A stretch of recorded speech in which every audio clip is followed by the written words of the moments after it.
আমার নবীর যখন শেষ সময় চলে আসলো, ইয়াউমুল ইসনাইন সোমবার চলে আসলো, রাহমাতুল লিল আলামিন 3 দিন ধরে মসজিদে নববীতে যায় নাই।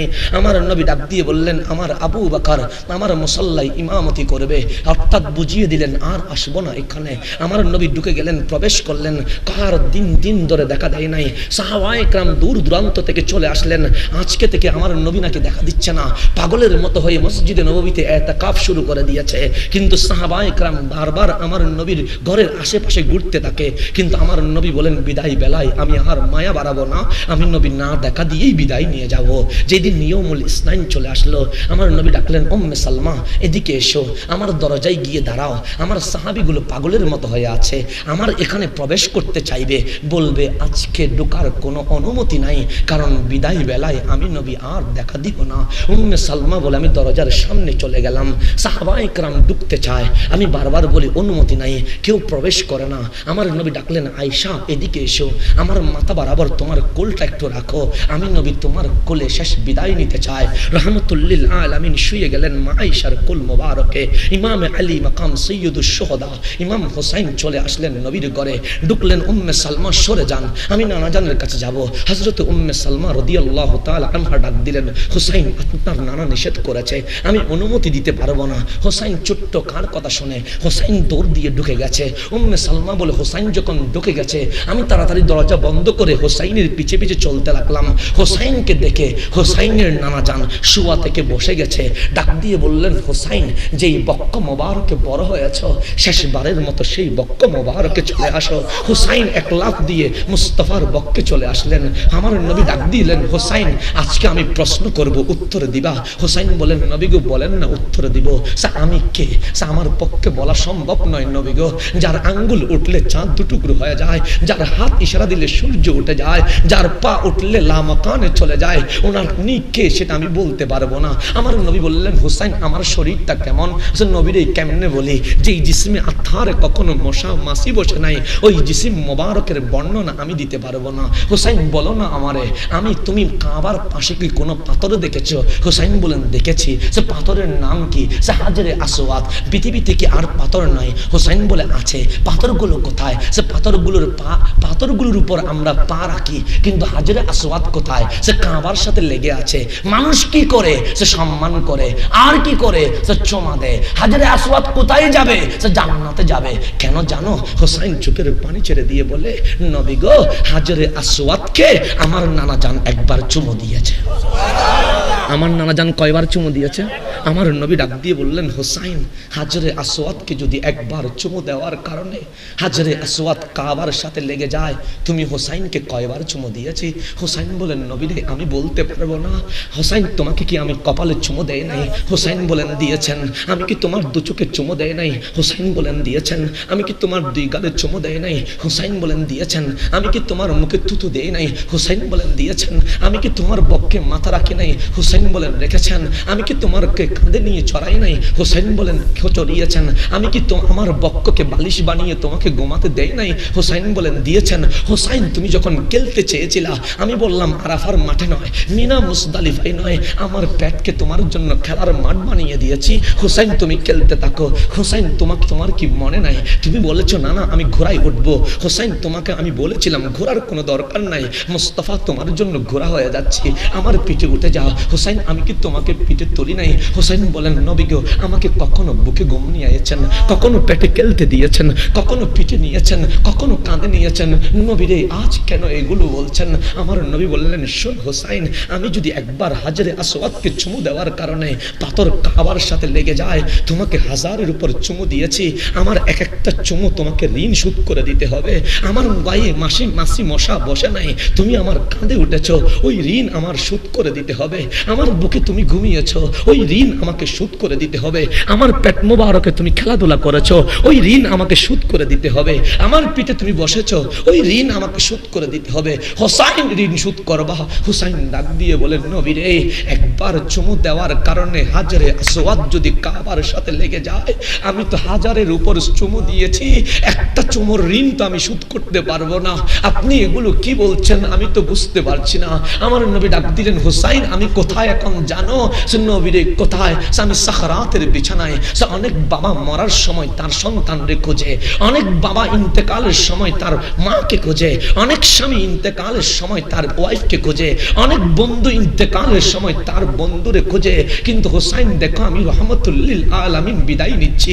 আমি বলি নাই আমার আবু বকর কই, আমি বলি নাই আমার ওমর কই, আমি বলি নাই আমার উসমান কই, আমি বলি নাই আমার আলী কই, আমি বলি নাই আমার ফাতেমা কই, আমি বলি নাই আমার মা আমেনা কই, আমি বলি নাই আমার বাবা আব্দুল্লাহ কই, আমি বলি নাই আমার চাচা আবু তালেব কই, আমি বলি নাই আমার আব্দুল মুত্তালিব কই, আমি আমার খাদিজার খুঁজি নাই, আমি আমার আয়েশার খুঁজি নাই। হুসাইন, আমার মুখ থেকে কেন জানি একটা শব্দ বারবার চলে আসছে, উম্মতি উম্মতি উম্মতি। সব বাদ দিয়ে দিব, উম্মতরে আমি বলতে পারছি না। হুসাইন, আমি যেই দিন মা আমেনার ঘরে এসেছি সেই দিনও সিজদা দিয়ে বলেছি রব্বি হাবলি উম্মতি। আজ বিদায়ের বেলায় বলছি উম্মতি উম্মতি। হুসাইন, কাল হাসরের ময়দানে আমার উম্মত গুনাহ করার কারণে জাহান্নামে চলে যাবে। উম্মত আমার জাহান্নামে যদি চলে যায় আমি জান্নাতে ঢুকতে পারবো না।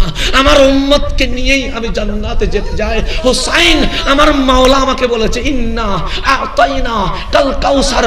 মাহবুব, আপনাকে কাউসারের মালিকানা দিয়ে দিয়েছি। মাহবুব, আপনাকে জান্নাতের মালিকানা দিয়ে দিয়েছি। ফাসাল্লি লিরাব্বিকা ওয়ানহার। আপনি কুরবানি দিয়ে দেন, আপনি কুরবানি দিয়ে দেন। আমার নবী বললেন কি কুরবানি করব? মাওলা বলেন কারে ভালোবাসেন? আমার নবী বলেন হুসাইন মিন্নি ওয়া আনা মিন হুসাইন। কাউরে যদি বেশি ভালোবাসি ওটার নাম হুসাইন।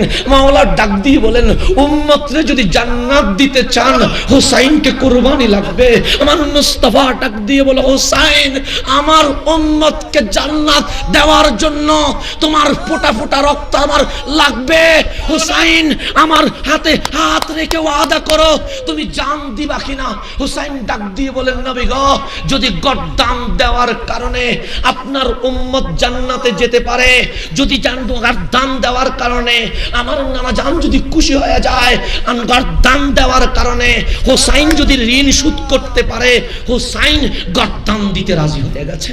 হুসাইন গর্দান দিতে রাজি হয়ে গেছে। হুসাইন গর্দান দিতে রাজি হয়ে গেছে। বন্ধু আমার গভীর মনোযোগ। হুসাইন এটা কেমন? হুসাইন মা ফাতেমাতুজ জাহরার ঘরে হুসাইন এসেছে মাত্র 3-4 দিন হয়েছে। আমার নবী জরুরি কাজে বের হচ্ছিলেন, হঠাৎ করে কান্নার আওয়াজ শুনে আমার নবী থেমে গেলেন। রিটার্ন হয়ে ফাতেমার ঘরে এসে বললেন ইয়া ফাতেমা ইফতাহিল বাব। ও আমার ফাতেমা দরজা খুলো। মা ফাতেমা দরজা খুলে দেখেন রাসূলুল্লাহ দাঁড়িয়ে আছে। ডাক দিলেন ইয়া রাসূলুল্লাহ, আপনি কেন হঠাৎ করে? ফাতেমা কাঁদে কে? ফাতেমা কাশি দিয়ে বলেন নবী গো, বাচ্চা থাকলে তো কাঁদবে। আমার নবী বললেন ফাতেমা, আমি কোনো কথা বাড়াইতে চাই না, কাঁদে কে? ফাতেমা ডাক দে আপনার হুসাইন কাঁদে। আমার নবী ডাক দিলেন ফাতেমা, আমি শেষবারের মতো সাবধান করে দিচ্ছি, আমার হুসাইন যেন কান্না না করে। হুসাইন যদি কান্না করে মুস্তাফা সহ্য করতে পারবে না। কেমন হুসাইন আমার? সেই হুসাইন আমার নবী এশারের নামাজ পড়ছে, হুসাইন এসে গেলেন নামাজের মধ্যে। আমার নবী সিজদায় যখন গেলেন হুসাইন কাঁধের উপর উঠে গেছে। আমার নবী সুবহানা রাব্বিয়াল আলা 3 বার বলে উঠে নাই, 5 বার বলে উঠে নাই, 7 বার বলে উঠে নাই, 9 বার বলে উঠে নাই। 10 মিনিট চলে গেল, আমার নবী উঠে না। 20 মিনিট চলে গেল, আমার নবী উঠে না। 30 মিনিট চলে গেল, আমার নবী উঠে না। সাহাবায়ে কেরাম কান্না শুরু করে দিলেন, হয়তোবা আজ নবীকে বিদায় দিয়ে দিয়েছি, হয়তোবা আজ রব্বুল আলামিনের মেহমান হয়ে গেছে। অনেকক্ষণ সময় যখন চলে গেছে আমরা আর ধৈর্য ধরতে পারি নাই। কয়েকজন সাহাবী মাথা উঠাইয়া দেখি হুসাইন আমার নবীর কাঁধে বসে আছে, হুসাইন আমার নবীর কাঁধে বসে আছে। অনেকক্ষণ পর আমার নবী উঠলেন, আস্তে আস্তে করে নামাজ শেষ করলেন। আমার নবী যখন সাহাবীদের দিকে মুখ করলেন, সাহাবায়ে কেরাম চিৎকার করে কান্না করে বললেন নবী গো, জামাতের মধ্যে আপনি তো নামাজ দেরি করেন না, নামাজের মধ্যে রুকু সিজদা আপনি দেরি করেন না, আজ এমন কি হয়ে গেল? আমাদের বুকটা থরথর করে উঠেছে, আমরা তো ভয় পেয়ে গেছি। নবীরে আজ দেরি করলেন কেন? আমার নবী ডাক দিয়ে বললে তোমরা কি জানো না আমার হুসাইনকে আমি বড় ভালোবাসি। হুসাইন আমার কাঁধে উঠে গিয়েছিল, আমি যদি সিজদা থেকে উঠে যায় আমার হুসাইন পড়ে যাবে, হুসাইন যদি পড়ে যায় ব্যথা পাবে, হুসাইন যদি ব্যথা পায় মুস্তাফা সহ্য করতে পারবে না। সিজদার মধ্যে কতটুকু আর হবে? 1 ফুট হবে। 1 ফুট থেকে তো আমার বাচ্চারা প্রতিদিন পড়ে, কিন্তু এটাতে কেউ দেখে না। আমার নবী বলে এতটুকু থেকে যদি হুসাইন পড়ে হুসাইন সামান্য ব্যথা পাবে, সেই জন্য আমি নবী সহ্য করতে পারবো না। কিন্তু কারবালার জমিনে আমার হুসাইন যখন ঘোড়ার উপর উঠে গেছে, আমার মুস্তাফা কেমনে সহ্য করেছে? যখন বল্লমের পর বল্লম মেরেছে, আমার মুস্তাফা কেমনে সহ্য করেছে। যখন তরবারির আঘাতের পর আঘাত করে হুসাইনের বডি মোবারক থেকে রক্ত মোবারক নদীর মতো স্রোত দিয়েছে, আমার মুস্তাফা কেমনে সহ্য করেছে। যখন আমার হুসাইন গুড়া থেকে পড়ে বেহুশ হয়ে গেছে, তখন আমার মুস্তাফা কেমনে সহ্য করেছে। যখন মুস্তাফা কেমনে সহ্য করলো, যখন হুসাইনের সিনা মোবারকে সীমার বসে গেছে, আমার মুস্তাফা কেমনে সহ্য করেছে। যখন ইবনে জিয়াদ আমার হুসাইনের মুখ মোবারককে চিপে ধরেছে, তখন আমার মুস্তাফা কেমনে সহ্য করেছে। যখন হুসাইনের বডি মোবারক দুই ভাগ করে বল্লমের উপর মাথা তুলে দিয়েছে, আমার মুস্তাফা কেমনে সহ্য করেছে। মুস্তাফা ডাক দিয়ে বলবে, উম্মত হুসাইনের কুরবানি তোদের জন্য সহ্য করে নিয়েছি, উম্মত হুসাইনের কুরবানি তোদের জন্য সহ্য করে নিয়েছি, উম্মত হুসাইনের কুরবানি তোদের জন্য সহ্য করে নিয়েছি। আজ সেই উম্মত হুসাইনকে দোষী বলতে চায়, ইয়াজিদকে রহমতুল্লাহ আলাইহি বলতে চায়। আজ সেই উম্মত হুসাইনকে ভুল বলতে চায়, ইয়াজিদকে রহমতুল্লাহ আলাইহি বলতে চায়। আজকে সেই উম্মত হুসাইনকে ক্ষমতালোভী বলতে চায়, ইয়াজিদকে হযরত বলতে চায়। এরকম নিমুখ হারাম উম্মত মুস্তাফার কোনো দরকার নাই। কেমন নিমুখ হারাম উম্মত যে হুসাইনকে মুস্তাফা আমাদের জন্য কোরবানি দিচ্ছেন। সেই হুসাইনের দোষ ধরছি আমি। তখন হুসাইন যখন হাতে হাত রেখে বললেন, নবী গো আমি গর্দান দিয়ে দিব, আমি গর্দান দিয়ে দিব, আমি গর্দান দিয়ে দিব। আমার নবী মুস্কি হেসে বললেন, আয়েশা তোমার কোলে আমার মাথা রাখতে দাও। মা আয়েশার কোল মোবারকে মাথা রাখলেন, ডাক দিয়ে বললেন, উম্মত আলবিদা আলবিদা, আমি নবী চলে যাচ্ছি, আর রইব না তোমাদের মাঝে, চলে যাচ্ছি। আমার হুসাইনকে তোমাদের জন্য কোরবানি মেনে নিলাম। উম্মতি উম্মতি উম্মতি আসসালাহ আসসালাহ।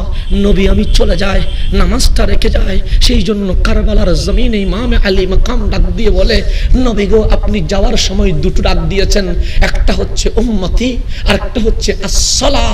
উম্মতের জন্য গর্দান দিতে রাজি হয়ে গেলাম, আর শেষবারের মতো আমি নামাজ পড়ে উম্মতকে জানায়া দিলাম, হুসাইন নামাজের বিপক্ষে নয়, হুসাইন নামাজের পক্ষে।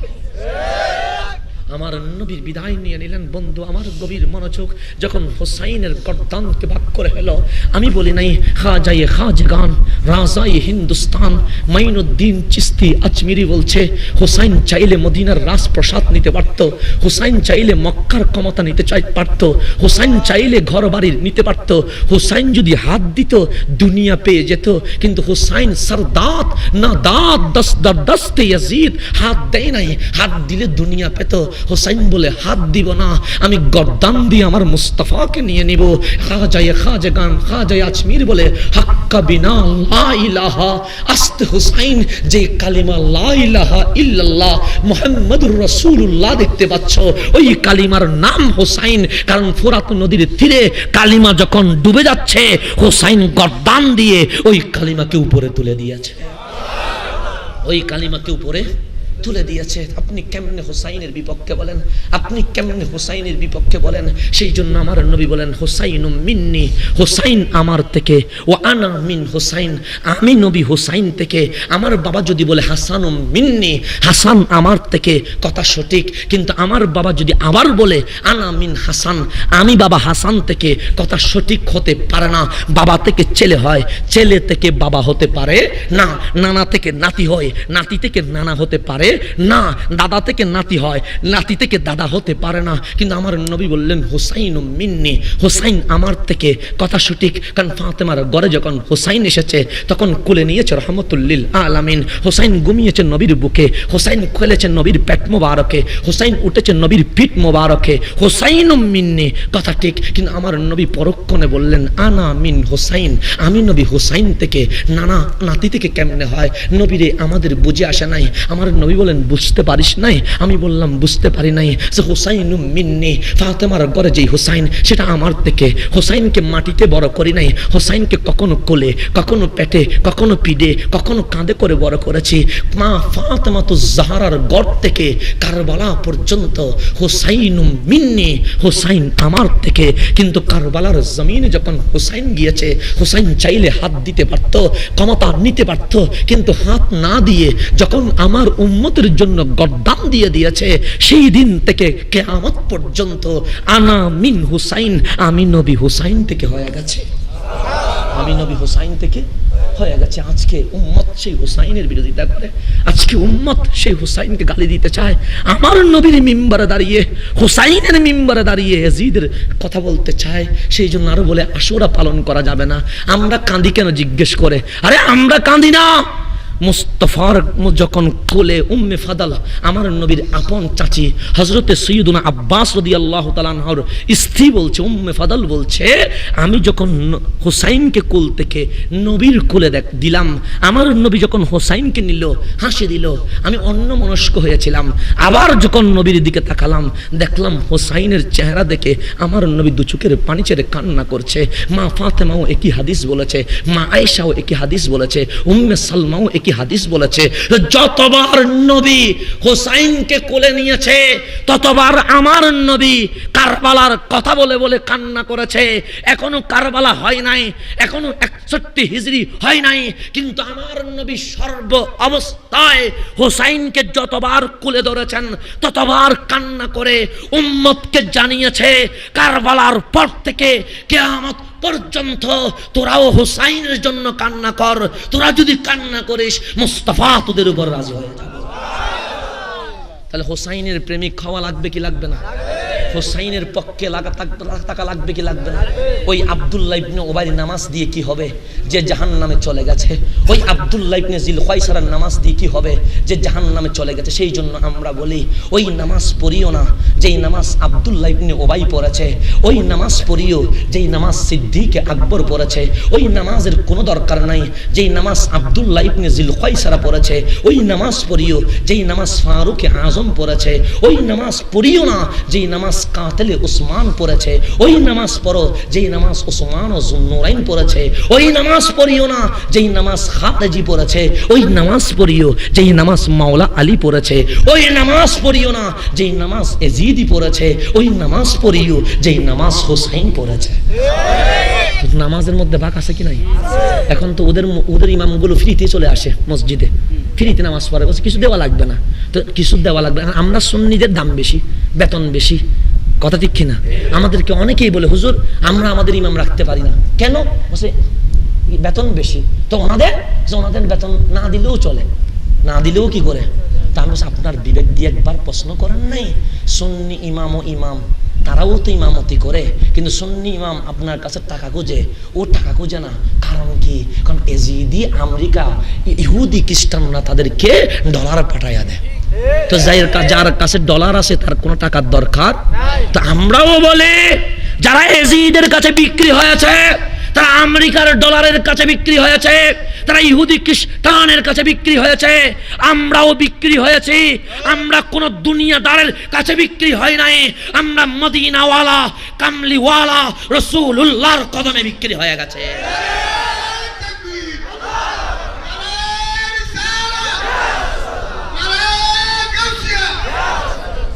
বিক্রি সবাই হয়েছে, বিক্রি সবাই হয়েছে। কেউ বিক্রি হয়েছে ডলারের কাছে, আর কেউ বিক্রি হয়েছে হোসাইনের কদমে পাকে। তো যারা মদিনাওয়ালার কদমে বিক্রি হয়েছে তাদের কাছে ডলার আসবে না, তাদের কাছে রিয়াল আসবে না, তাদের কাছে কম্বল খেজুর আসবে না। সেই জন্য তাদেরকে বেতন বেশি দিতে হয়। সেই জন্য ফ্রি দেখলে দৌড় দিয়েন না, কারণ ওই ফ্রিতে আপনার আমলও বরবাদ হয়ে যাবে। এগুলো মনে রাখবেন, এলাকাবাসীকে আমি সতর্ক করে যাই। সেই জন্য জায়গায় জায়গায় সুন্নি প্রতিষ্ঠান লাগবে কি লাগবে না? জায়গায় জায়গায় সুন্নি প্রতিষ্ঠান বাড়ান। প্রয়োজনে যদি বলেন আমাকে সময় দেওয়া লাগবে, আমি খোদার কসম করে ওয়াদা করে যাই, আমার ফ্রি টাইম আমি আপনাদের জন্য দিয়ে দিব ইনশাআল্লাহ। যদি সময় লাগে, প্রতিষ্ঠান লাগবে কি লাগবে? আমি মাহফিল করছি, হুজুর করলো, আজকে করলে চলে গেলাম, আবার 3-4 মাস পরে দেখবেন আপনি ভুলে গেছেন। প্রতিষ্ঠান না থাকলে হবে, এই মাহফিল রক্ষা করতে হবে, হোসাইনি চাষ করতে হবে। এই চাষের জন্য মাদ্রাসা লাগবে। আমি আজকে যখন এলাকায় আসলাম, আপনাদের কাছে একটা বিনীত অনুরোধ থাকবে, এখানে হুজুর আছে, আমাদের করিম ভাই, তারা ওনারা মাহফিল কমিটি আছে, আমাদের মুরব্বী ভাইরা আছে, এখানে অভিভাবকরা আছে, আপনারা উদ্যোগ নেন একটা মাদ্রাসা করার। আপনারা উদ্যোগ নেবেন, বাকিটা আল্লাহ এবং আল্লাহর রসুল দেখবে। বাকিটা আল্লাহ আল্লাহ রসুল। যখন মসজিদে নববী বানাচ্ছে, আমার নবী হিজরত করে আসলেন, একটা টাকা পয়সাও নাই, কারণ হিজরত করে আসছে, অর্থাৎ মক্কা থেকে মদিনায় চলে আসছে। আমার নবী উঠলেন হযরতে আইয়ুব আনসারীর ঘরে, আবু আইয়ুব আনসারী রাদিয়াল্লাহু তাআলার ঘরে। এটা বলতে গেলে আমি আরো 1.5 ঘন্টা মাহফিল করতে হবে, আমি এটা বলবো না, আরেকদিন আসলে বলবো আমার নবী কেন হযরতে আবু আইয়ুব আনসারীর ঘরে গেলেন। আরো অনেকের ঘরে তো যাইতে পারতেন, কিন্তু ওখানে কেন গেলেন এটা বলতে গেলে অনেক কথা আসবে, সেই জন্য আজকে ওখানে গেলেন। কিন্তু আমার নবী সেখানে থাকে না, বারবার চলে আসে কোথায়, যেখানে রওজা মুবারক সেখানে চলে আসে। সিদ্দিক আকবর উনি এমন একটা জাত, আমার নবী মুখে বলতে হয় না, আমার নবীর চোখ দেখে বলতে পারে নবী কি বলতে চায়। এটার নাম সিদ্দিক আকবর। মুখ দিয়ে বলার দরকার নাই, চোখ দিয়ে বুঝতে পারতেন নবী কি বলতে চায়। তখন দেখলেন হযরত আবু আইয়ুব আনসারীর ঘরে আমার নবী, মেহমানদারির কোনো কমতি নাই, কিন্তু আমার নবী ঘর থেকে বের হয়ে ওই রওজা মুবারক যেখানে এখানে এসে বসে থাকেন। একদিন যায়, 2 দিন যায়, 3 দিন যখন যায়, সৈয়দনা সিদ্দিক আকবর চলে আসলেন, নবী গো আমি বুঝে গেছি আপনার মনের ভিতরে কিছু একটা চলছে। নবীরে আপনি তো উঠেছেন আবু আইয়ুব আনসারীর ঘরে, কিন্তু বারবার এখানে চলে আসেন, কারণ কি? আমার নবী ডাক দিয়ে বললেন, সিদ্দিক আমি যেখানে বসে আছি সেটা কি জানো? নবীরে সেটা কি? রাউদাতুম মিন রিয়াদিল জান্নাহ, জান্নাতের নহর আমার কদম থেকে শুরু হয়েছে, এখান থেকে শুরু হয়েছে। আমার নবী বারবার ডানে বামে ফিরে তাকায়। সৈয়দনা সিদ্দিক আকবর বুঝলেন নবী কিছু করতে চায়। নবীরে আপনি কি করতে চান? আমি একটা মাদ্রাসা বানাবো, আমি একটা কলেজ বানাবো, আমি একটা ইউনিভার্সিটি করব, আমি একটা জামিয়া করব। কতটুকু? যতটুকু আমার চোখ যায়। কেমনে কি? এখন আমরা মাত্র হিজরত করে আসলাম, এত বড় প্রতিষ্ঠান করবেন? হ্যাঁ করব। আমি আনসার মুহাজির সবাইকে ডাকবো, ডেকে বৈঠক করব, যার যা আছে ওটা দিয়ে আপাতত কাজ শুরু করব। সিদ্দিক আকবর নবীর কদমে হাত রেখে বলেন, নবী গো কাল সকালে কাউরে বলিয়েন না আমি সিদ্দিক, আপনি নবীর যেই মাদ্রাসা বানাবেন, যেই মসজিদে নববী বানাবেন, আমি আবু বকর একলা করে ফেলবো। সেই সময়ের 400 কোটি টাকা, কয়শো কোটি টাকা? 400, সেই সময়ের, আজকের না, সেই সময়ের 400 কোটি টাকা যিনি নবীর কদমে দিয়ে দিয়েছেন, ওনার নাম সিদ্দিক আকবর। আমার নবী সিদ্দিক আকবরের হাত ধরে ফেললেন, ডাক দিলেন, সিদ্দিক সবার ঋণ আমি শোধ করে দিয়েছি। কেউ আমার জন্য গর্দান দিয়েছে, কেউ আমার জন্য আপন শরীরের অংশ দিয়েছে, কেউ আমার জন্য শহীদ হয়ে গেছে, কেউ আমার জন্য পরিবার পরিজন বিসর্জন দিয়েছে। সিদ্দিক আমি সবার ঋণ শোধ করে দিয়েছি। যে জান্নাতে যাবে আমার সাহাবী, এটা বোনাস দিলাম, কিন্তু দুনিয়াতেই সবার ঋণ কি করে দিয়েছে। কিন্তু 2 জনের কাছে আমি ঋণী হয়ে গেছি। একজন হচ্ছে মা খাদিজাতুল কুবরা রাদিয়াল্লাহু তাআলা আনহা, আরেকজন হচ্ছে তুমি সিদ্দিক আকবর। এই ঋণ আমি শোধ করতে পারবো না। কাল হাসরের ময়দানে আমাকে এবং সবাইকে সামনে রেখে রব্বুল আলামিন তুমি সিদ্দিকের ঋণ শোধ করে দিবে। তা আপনারা কি চান না সিদ্দিক আকবরের সাথে থাকতে? চান কি চান না? যদি চান সিদ্দিক আকবরের সাথে থাকবেন, তাহলে আমি আরজ করব, আমার নবী পৃথিবীর জমিনে সর্বপ্রথম মাদ্রাসা করেছে। সেই সময় ইউনিভার্সিটি ছিল না, সেই সময় কলেজ ছিল না, সেই সময় মাদ্রাসা ছিল না। দুনিয়ার জমিনে সর্বপ্রথম মাদ্রাসা বানিয়েছেন রহমতুল্লিল, যেমন মসজিদ তেমন মাদ্রাসা বানিয়ে মসজিদে নববী আমার নবী এই অর্থায়ন করেছেন সিদ্দিকে আকবর। আমি আপনাদেরকে বলে যাই, যদি চান সিদ্দিক আকবরের সঙ্গী হবেন, তাহলে আসেন একটা জায়গা ঠিক করে আমরা এখানে একটা মাদ্রাসা, সেই মাদ্রাসা কাদের? এজিদের নয়, নবীর মোহাব্বতের বাগান বানাবো আমরা। রব্বুল আলামিন আজকের মাহফিলকে কবুল করুক। আপনার হাতে কিছু